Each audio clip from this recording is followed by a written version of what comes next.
Hello, the purpose of this video is to illustrate how to solve equations that have distributed that require us to do distributive property.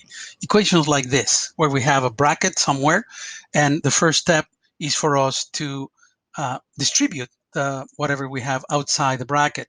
So just like we said in our first way back, our first video about solving equations, we want to just make these equations, rewrite them to make them easier to solve.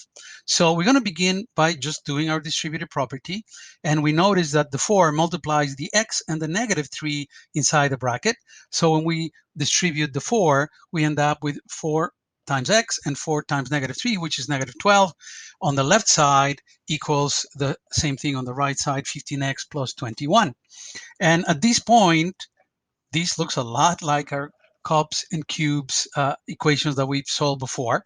And we have a lot of flexibility here. We could um, begin by subtracting the 4x on both sides, or adding, subtracting the 15x, or the 12, adding 12, or subtracting 21. So here, there's a bit of flexibility as to which path you choose. It really doesn't matter so long as you follow the principles we've talked about, and at the end you end up with the x isolated. It doesn't matter what side. So in this case, what we're going to do is we're going to subtract 21 from both sides. And when we do that, this is what happens on the left side. Well, we had the 21 subtracting on the left, and we have it on the right. And the reason we did that was obvious. We wanted to make that 21 on the right side 0. So when we do our arithmetic, this is what we end up with: 4x minus 33 on the left side, and equals 15x on the right side only. And then the same thing, now we would subtract 4x from both sides. This is a lot like the cups. And when we subtract 4x from both sides, this is what happens. On the left side is going to make it 0. On the right side, 15x minus 4x is 11x, and the negative 33 is there. So right now, we could easily solve this equation by inspection. So we're looking for a number that multiplied by 11 gives me negative 33.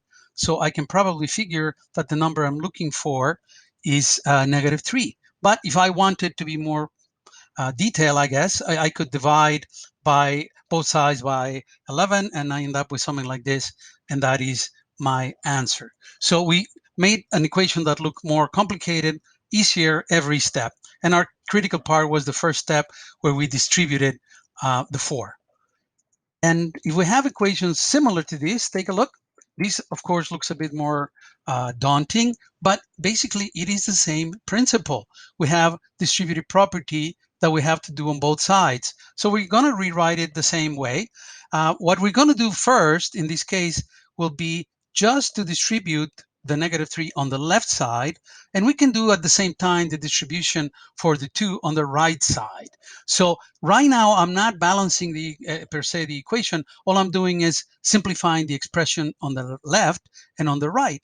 So that's what we're going to do first. I'm going to distribute the negative 3, and I notice that when I do that, I would get negative 3 multiplied by t, and then negative 3 multiplied by negative 7 1/3 gives me a positive.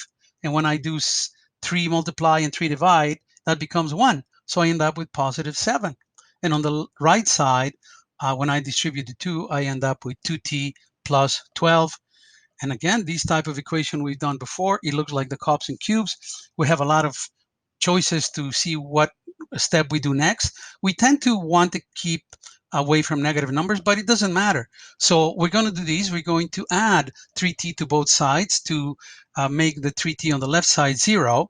And this is what it looks like, adding 3t on both sides, which leaves us 7 on the left side, and on the right side, 2t plus 3t gives us 5t, and the 12 that was there before. And then now that we have the t on one side, we probably want to subtract from both sides the 12. So we end up with this idea. And on the left side, we're going to end up with 7 minus 12, which is negative 5. And on the right side, just 5t. It's fine if the variable is on the right side. As before, you don't have to rewrite anything because you get it. And here we can also see that this can be solved by inspection. 5 multiplied by a number is going to give you negative 5, Well, I can think that the number could be -1. Oh, there's a typo. That should be t, not x, but I hope you understand that that's the correct answer anyway. And that's it. Now we're going to do a little bit of practice.